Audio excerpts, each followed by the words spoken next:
नमस्कार, मैं हूं शशि तुषार शर्मा और आप देख रहे हैं चुनावी खबरों पर आधारित चुनाव आज तक का खास बुलेटिन। सबसे पहले आप दिन भर की बड़ी चुनावी खबरों को संक्षेप में जान लीजिए और उसके बाद हम आपको बताएंगे कि खबरें खास क्यों हैं ये और उनके क्या राजनीतिक मायने हैं। केंद्र सरकार के 9 साल पूरे होने पर कांग्रेस ने 9 सवाल उठा दिए हैं और अब पीएम से इनका जवाब भी मांगा है। क्या है ये पूरा मामला, आपको विस्तार से आगे बताएंगे। 30 मई को बीजेपी महासंपर्क जन अभियान की शुरुआत करने जा रही है और इस कड़ी में बीजेपी ने मिशन यूपी को लेकर भी बड़ी तैयारियां कर ली हैं। उधर राजस्थान के सीएम अशोक गहलोत ने कांग्रेस नेता सचिन पायलट को लेकर बड़ा बयान दे दिया है, जिसे गहलोत सरकार का बड़ा हमला बताया जा रहा है। कर्नाटक में कांग्रेस सरकार के मंत्रिमंडल का ऐलान शनिवार तक कर दिया जाएगा। सूत्रों से खबर यह है कि करीब 20 से 24 मंत्री हैं जो शपथ ले सकते हैं। साथ ही संसद भवन की नई इमारत के उद्घाटन को लेकर जारी विवाद से संबंधित जनहित याचिका सुप्रीम कोर्ट ने फैसला कर दिया है। क्या है वो फैसला, ये भी हम आपको बताएंगे। और अब चलिए थोड़ा विस्तार से कुछ बड़ी खबरों को समझ लेते हैं। 30 मई को पीएम मोदी के नेतृत्व वाली केंद्र सरकार 9 साल पूरे करने जा रही है और ऐसे में बीजेपी हर वो मुमकिन कोशिश कर रही है जिससे कि वो आगामी चुनावों में जीत को हासिल कर सके, सत्ता में काबिज रहे। इसी बीच कांग्रेस ने 9 साल 9 सवाल की एक बुकलेट जारी कर दी है। बीजेपी शासन पर कई सवाल खड़े कर दिए हैं। कांग्रेस महासचिव जयराम रमेश ने कहा यह है कि कांग्रेस पीएम मोदी से 9 सवाल पूछना चाहती है। उन्होंने कहा कि चुनावी फायदे के लिए जानबूझकर बंटवारे की राजनीति को हवा दी जा रही है और देश में डर का माहौल बनाया जा रहा है। कांग्रेस ने कहा है कि पीएम मोदी ने अपने वादे पूरा न करके देश की जनता के साथ विश्वासघात किया है। ऐसे में पीएम को पूरे देश से माफी मांगनी चाहिए। बहुत जाहिर सी बात है, कांग्रेस भी इस मौके का फायदा उठाते हुए इन मुद्दों को आगामी चुनावों में बतौर हथियार इस्तेमाल करने की बात कर रही है। चलिए जयराम रमेश ने कहा क्या है, पूरी बात उनकी सुन लीजिए। हमारे देश के प्रधानमंत्री बने 9 साल बाद आज कांग्रेस पार्टी प्रधानमंत्री जी से 9 सवाल पूछ रहे हैं। ये सवाल राहुल गांधी जी ने भारत जोड़ो यात्रा के समय पहले उठाया था, बार बार उठाते रहे, कोई जवाब नहीं आया सरकार की ओर से, प्रधानमंत्री की ओर से। और आज के दिन हम मजबूर हैं कि वही 9 सवाल हमें फिर से उठाना पड़ रहा है। उस पर यह सवाल है, ऐसा क्यों है प्रधानमंत्री जी कि चुनावी फायदे के लिए जानबूझकर बंटवारे की राजनीति को हवा दी जा रही है और समाज में डर और माहौल बनाया जा रहा है। एक तरफ राजनीतिक विरोधियों के खिलाफ डर और धमकी और दूसरी तरफ समाज में अलग अलग धर्म, अलग अलग जाति, अलग अलग भाषा, अलग अलग प्रांत में बंटवारे की राजनीति का उपयोग किया जा रहा है अपनी राजनीतिक मकसद के। 30 मई को बीजेपी महासंपर्क जन अभियान की शुरुआत करने जा रही है और इसी कड़ी में बीजेपी ने मिशन यूपी को लेकर बड़ी तैयारियां शुरू कर दी हैं। पार्टी ने राज्य की सभी 80 लोकसभा सीटों को 3 से 5 लोकसभा सीटों के क्लस्टर में बांट दिया है और इनमें उत्तराखंड की 5 लोकसभा सीटें भी शामिल हैं।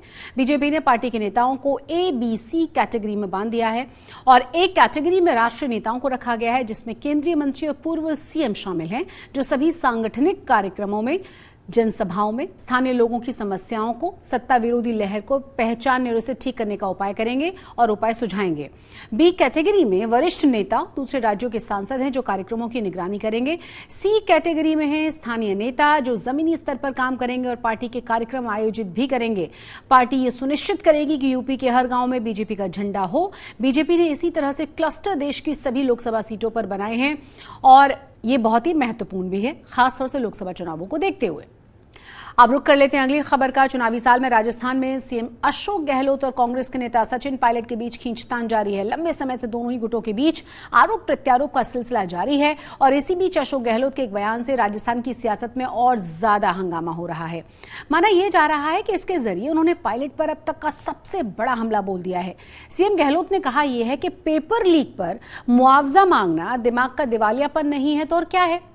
दरअसल पायलट ने पिछले दिनों जन संघर्ष यात्रा निकाली थी और अपनी ही सरकार को 15 दिन का अल्टीमेटम दे दिया था, जिसमें उन्होंने 3 मांगे रखी थी। उन्हीं में से एक मांग पेपर लीक के अभ्यर्थियों को मुआवजा देने की भी थी और उसी पर मुख्यमंत्री गहलोत ने दिया है जवाब। चलिए सुनवा देते हैं आपको कि अशोक गहलोत ने आखिर कहा क्या है। पेपर आउट हो गया तो जो अच्छा काम किया वो तो पीछे हो गया। पेपर आउट तो 15 तो हो गए होंगे गुजरात के अंदर, 22 हो गए होंगे यूपी के अंदर, कहाँ नहीं हो रहे। पर हमारे यहाँ कानून में बनाया है, जेल में हम भेज रहे लोगों को, 200 लोगों जेल भेजा है हम लोगों ने, कहाँ भेजा किस राज्य में भेजा है। अब विपक्ष के बारे में बात नहीं है तो फिर वो पेपर आउट की बात करेंगे और कहेंगे ये मुआवजा दो। घर वो 26 लाख लोग बैठे हैं, इनको मुआवजा भी दो। ऐसी मांग की जाती है कि पेपर आउट हो गया इसलिए इनको मुआवजा मिलना चाहिए। बताइए आप इसको क्या कहेंगे, बुद्धि का जवाब हम नहीं कहेंगे इसको। इनको मुआवजा दो। दुनिया के इतिहास में किसी ने मांग करी है क्या कि भाई पेपर आउट हो गया कहीं पर तो जो बच्चे पढ़े करे थे एग्जाम नहीं दे पाए हैं इनको मुआवजा दे सकती सरकार? आप बताइए, ऐसी भी मांगे की जाती है। तो आरोप प्रत्यारोप का सिलसिला लगातार जारी है। अब बात कर लेते हैं हम कर्नाटक की, जहां कांग्रेस की सरकार के मंत्रिमंडल का ऐलान शनिवार को होगा। सूत्रों के मुताबिक करीब 20 से 24 मंत्री हैं जो शपथ ले लेंगे और इसी सिलसिले में गुरुवार को सीएम सिद्धरमैया और deputy CM DK Shivakumar ने कांग्रेस महासचिव केसी वेणुगोपाल से और कांग्रेस नेता रणदीप सुरजेवाला से दिल्ली में मुलाकात भी की थी। दोनों ही नेता इस कोशिश में जुटे हुए हैं कि उनके ज्यादा से ज्यादा समर्थकों को कैबिनेट में शामिल कर लिया जाए, जिससे कि पार्टी में उनका वर्चस्व बना रहे। वही माना यह भी जा रहा है कि कैबिनेट में कई लिंगायत और वोक्का लिंगा समुदाय के नेताओं को भी शामिल किया जा सकता है। खबरों में आगे बढ़ते हैं और संसद भवन की नई इमारत के उद्घाटन को लेकर जो विवाद जारी है उससे संबंधित जनहित याचिका सुप्रीम कोर्ट ने खारिज कर दी है। सुप्रीम कोर्ट ने याचिका पर सुनवाई से साफ इनकार कर दिया।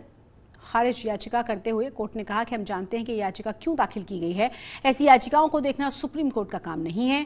याचिका में शीर्ष अदालत से नए भवन का उद्घाटन राष्ट्रपति से कराने का निर्देश लोकसभा सचिवालय को देने की मांग की गई थी। याचिका में कहा गया था कि लोकसभा सचिवालय का बयान और लोकसभा के महासचिव का उद्घाटन समारोह के लिए जारी निमंत्रण भारतीय संविधान का उल्लंघन है। वहीं संसद भवन के उद्घाटन को लेकर राजनीति चरम पर है। 21 विपक्षी दलों ने उद्घाटन समारोह का बहिष्कार कर दिया है, लेकिन बीएसपी के केंद्र के फैसले का समर्थन करती हुई कई सारे ट्वीट्स किए हैं। साफ कर दिया गया है उनकी तरफ से कि वो इसमें शामिल होंगे। दलित समाज बीएसपी का सबसे बड़ा वोट बैंक माना जाता है। इससे पहले यूपी में ये कांग्रेस का वोट बैंक हुआ करता था। ऐसे में बीएसपी को लगता यह है कि अगर वो कांग्रेस के साथ खड़ी होती है तो उसकी बची हुई सियासी जमीन भी खतरे में पड़ सकती है। तो इसी के साथ चुनावी खबरों पर हमारी इस खास पेशकश में आज के लिए बस इतना ही। चुनावी खबरों से जुड़े हुए हर अपडेट के लिए आप जुड़े रहिए चुनाव आज तक के साथ। और अगर अभी तक आपने चैनल को सब्सक्राइब नहीं किया है तो सब्सक्राइब जरूर कर लें। नमस्कार।